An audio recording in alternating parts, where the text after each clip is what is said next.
On 5 News, after the turmoil of the past few days, the Prime Minister's message of reassurance.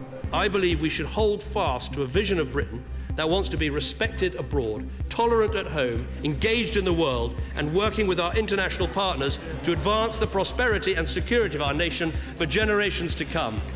David Cameron revealed what plans are being made for Brexit, but said key decisions would wait for the country's new leader. Corbyn's crisis, almost 24 resignations from his team, and his deputy tells him to expect a leadership challenge. Hate crime alert. Police are told to plan for an increase in racist attacks after the referendum result. In other news, 2 children are treated for serious injuries after a roller coaster crash. Oh my God. An investigation is underway to find the cause of the accident at the amusement park in Lanarkshire. And I'm in Nice, where England face what should be, on paper, an easy step into the quarter-finals. But could Iceland freeze them out? Hello and welcome to 5 News. I'm Sian Williams. David Cameron has announced the creation of a new unit to work on Britain's exit from the EU, but says key decisions will have to wait for the new Prime Minister. We're live in Westminster on what's been another fast-moving day, both politically and economically. Turmoil has gripped the Labour Party with more resignations from the shadow cabinet and its deputy leader telling Jeremy Corbyn he could face a leadership challenge. Earlier, the Chancellor tried to calm fears about the economy, and Boris Johnson's trying to reassure too, saying Britain is in no great rush to leave the EU. Here's our political editor, Andy Bell. They are still the government, but since the last time they met, everything has changed. The Prime Minister's going, and most of them backed him on the referendum, but some of them did not. For the first time, they've all had to sit back down together. When they came out, some said a little. What was the atmosphere like? Business-like. Plenty more to do in the next 3 months. Some said a bit more. We are where we are. We have this result, and we've got to be true to it, and we have to implement it. That won't be this Prime Minister's job, it'll be the next Prime Minister. This leaver said nothing at all. What was the mood like in Cabinet? Was it angry? Were there recriminations? Sorry, excuse me, guys, can you just give the way, please? Sorry. In fact, they had agreed to set up a new unit of civil servants to start preparing for talks with Brussels. Soon afterwards, the man who never wanted to negotiate our exit was on his way to Parliament to say how he hoped the next months, or maybe years, will play out. As we proceed with implementing this decision and facing the challenges that it will undoubtedly bring, I believe we should hold fast to a vision of Britain that wants to be respected abroad, tolerant at home, engaged in the world, and working with our international partners to advance the prosperity and security of our nation for generations to come. I have fought for these things every day of my political life. I will continue to do so, and I commend this statement to the House. First thing this morning, before the financial markets opened, the Chancellor had appeared for the first time since the result. His mission, calm things down. Good morning. It will not be plain sailing in the days ahead. But let me be clear, you should not underestimate our resolve. We were prepared for the unexpected, and we are equipped for whatever happens. And the man who may soon take over was also trying to sound reassuring. It's clear now that Project Fear is over. There's not going to be an emergency budget. People's pensions are safe. The pound is stable. The markets are stable. And I think that's all very good news. The government has been given a destination, leaving the EU. Are you going to stand?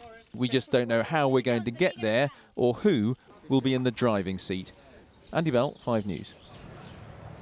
Pressures mounting on Jeremy Corbyn over his leadership of the Labour Party all day yesterday and then again today. It was hard to keep up with a number of shadow cabinet ministers resigning.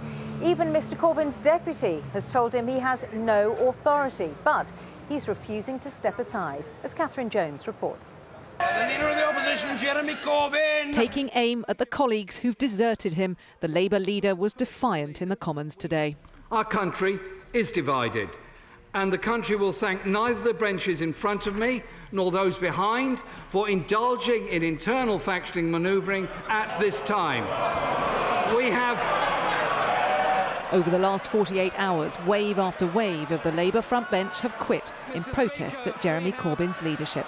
The party is far bigger than one person, and I think he's got to realise that he's taken the party in a new direction, but he's now got to go with some dignity. There were 30 people in Labour's shadow cabinet, but after Jeremy Corbyn sacked Hilary Benn for disloyalty, it set off a chain reaction that has left him with barely a handful of supporters. The other big names to go, along with Angela Eagle, include Heidi Alexander and Chris Bryant. Look, the country's desperate for leadership at the moment. The country's so much instability and uncertainty. A strong Labour Party could do well in a general election, which may come before Christmas. But if we leave things as things stand, I think it could be a wipeout for the Labour Party. Deputy Leader Tom Watson was posting pictures of himself at the Glastonbury Festival just before the mudslide of resignation letters began. He's now made it clear to Mr Corbyn he'll have to face a leadership challenge. But one of the MPs promoted today to fill a gap on the front bench says that's the last thing Labour and the country needs. Now is not the time for in-party fighting. I think it's the time to unify and start making our demands to David Cameron and George Osborne. Ribbon. Thank you very much.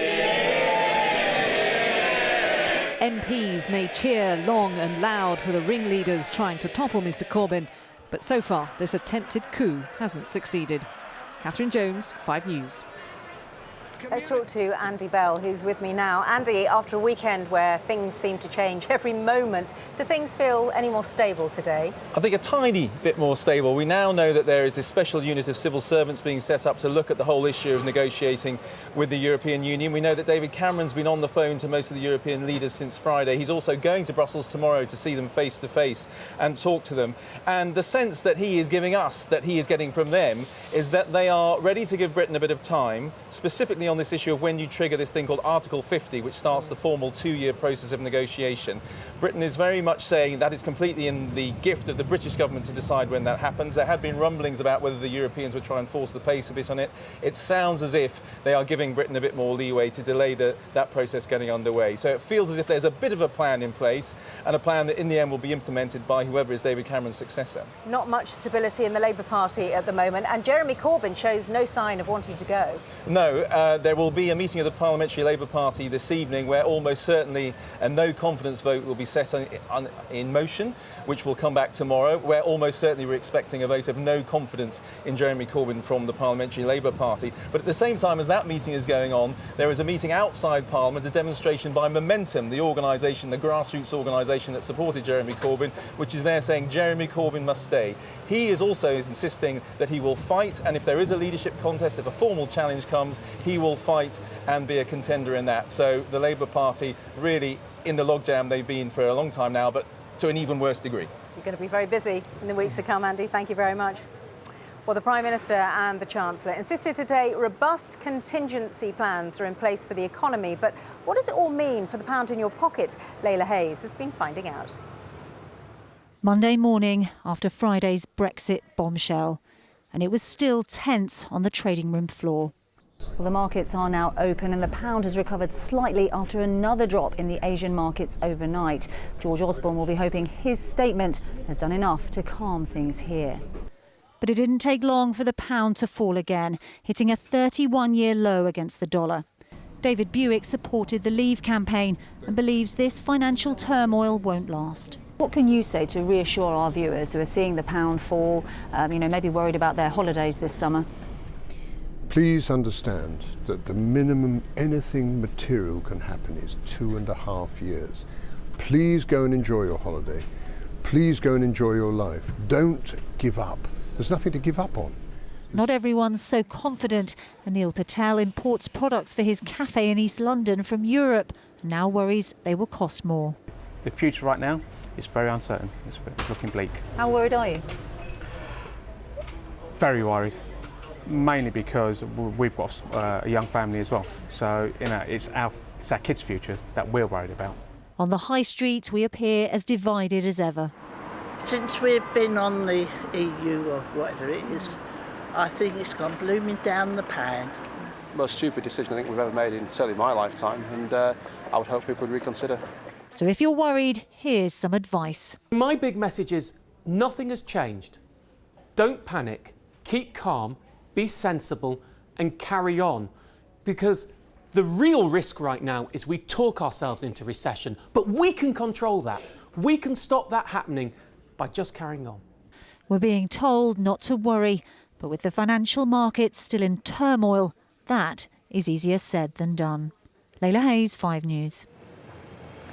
And still to come on the programme, more from Westminster, plus the Iceland fans who are hoping their tiny nation can knock England out of the Euros. All that and more after the break.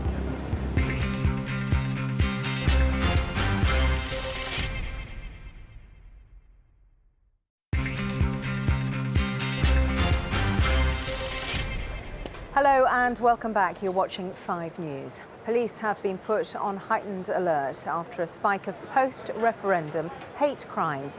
Over the past 4 days, the number of incidents reported to a police hate crime website have increased by 57%.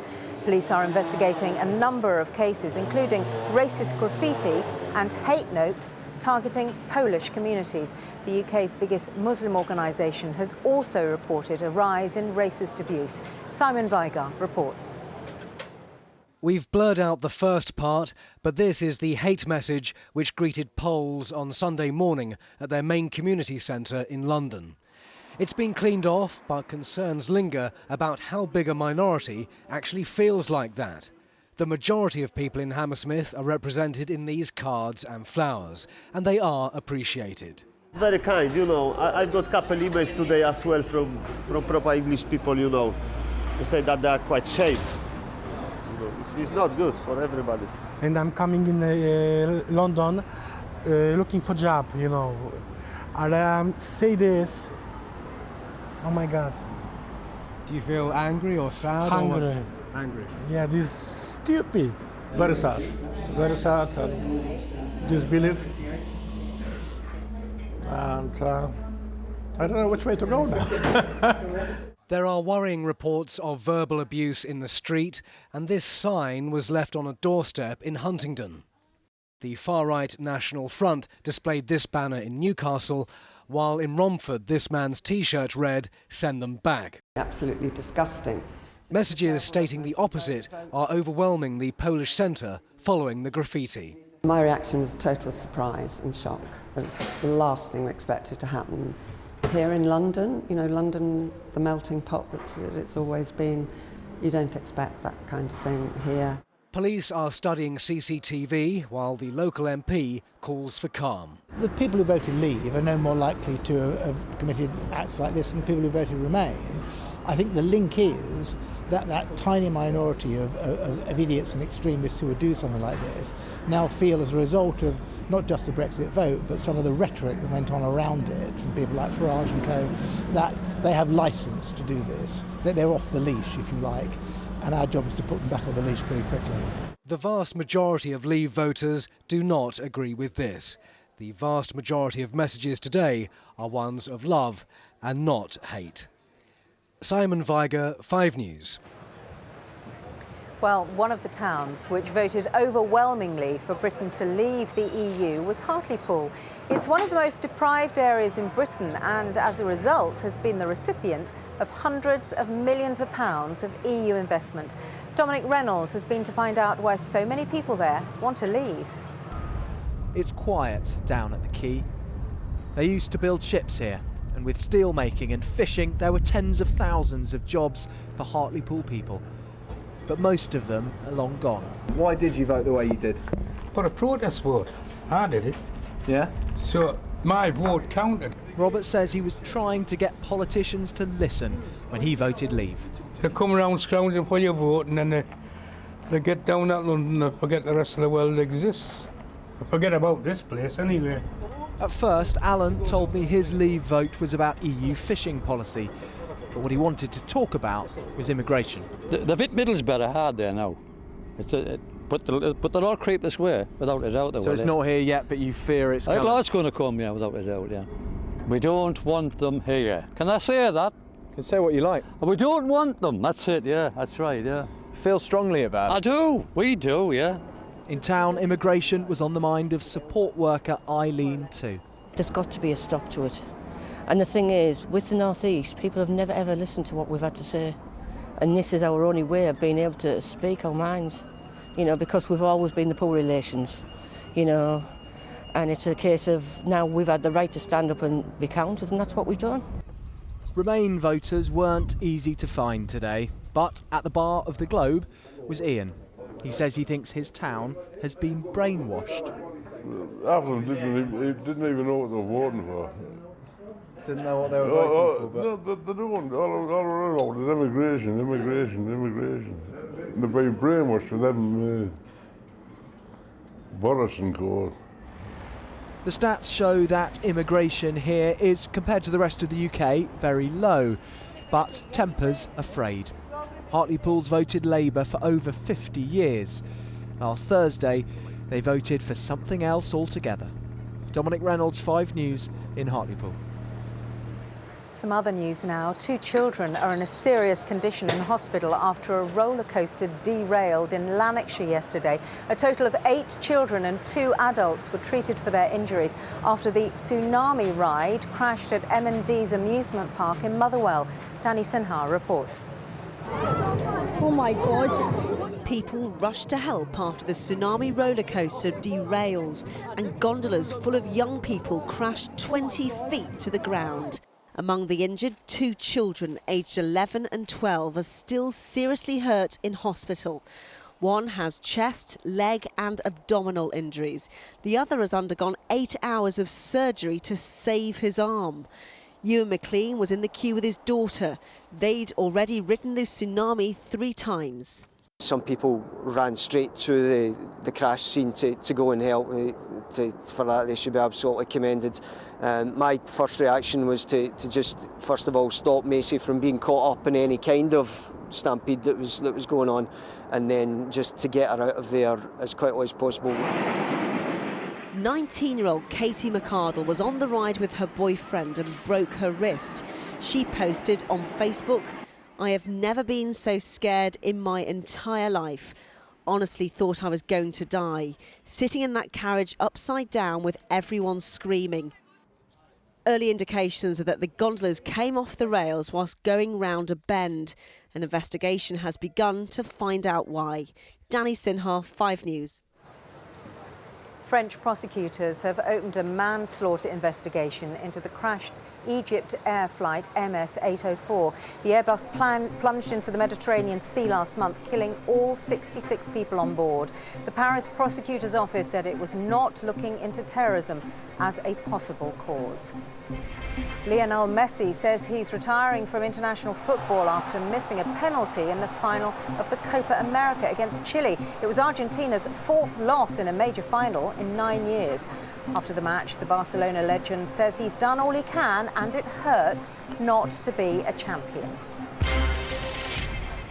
Now, will there be a second British exit from Europe this evening? Well, England fans certainly hope not. The team face Iceland in the last 16 of the Euros and are strong favourites to win. But could the smallest and lowest ranked country have other ideas? Peter Lane is in Nice. And Peter, there have been some surprising results in this competition. Might tonight be another one?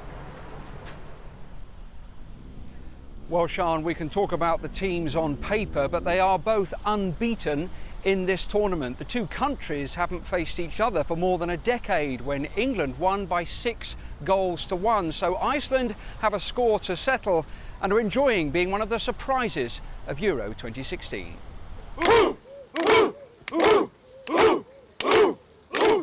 A small taste of the sound coming to Nice, as Iceland, famous for its geysers, takes on England, famous for its geezers. Should do it, shouldn't we, really? Is that what I mean? Ain't got a better opportunity.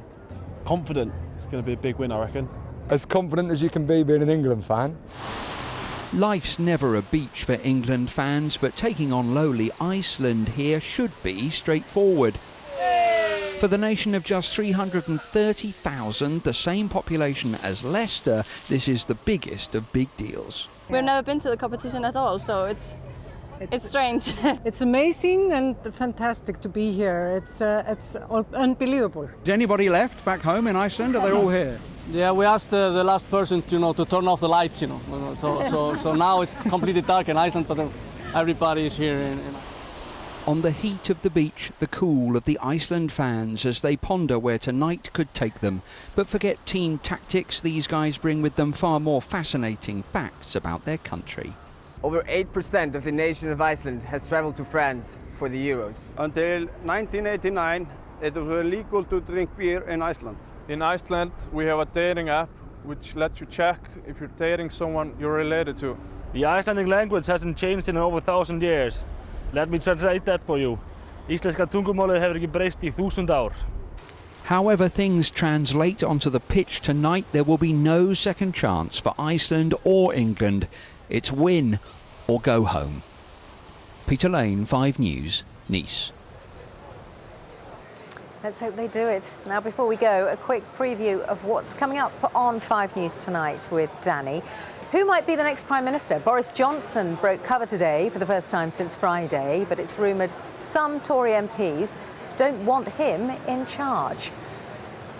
Join Danny at 6:30 tonight. That's it, though, from Westminster today. Sian Welby has the weather next. I'll see you back again tomorrow at 5.